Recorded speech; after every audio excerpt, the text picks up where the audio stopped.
One day, Arif walks around campus like everyone else. Everything seems normal at first. But then, he noticed something different. An overflowing trash bin filled with plastic and food waste. This is what happens when we don't care about how we manage our waste. The problem doesn't stop at campus. Even at home, wasteful habits continue. When he enters the house, the lights and fan are still on, even when no one is using them. Wasting electricity harms the environment more than we realize. When he walks into the toilet, the sink tap is left running.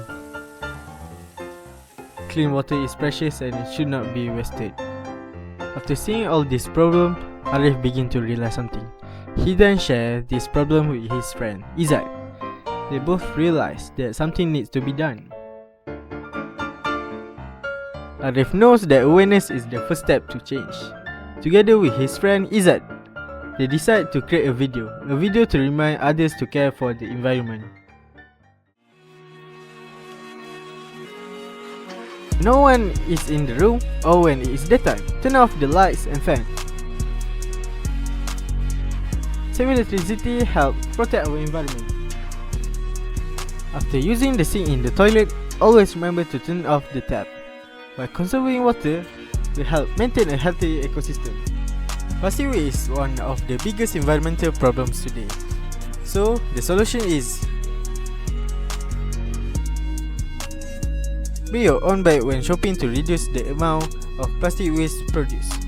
Reusable bags are stronger, last longer, and are better for the environment.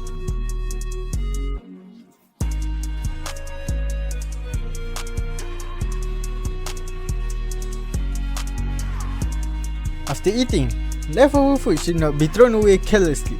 Food waste can be collected and turned into compost, giving away a new purpose. By managing food waste properly, we help the planet and create something valuable, otherwise being thrown away.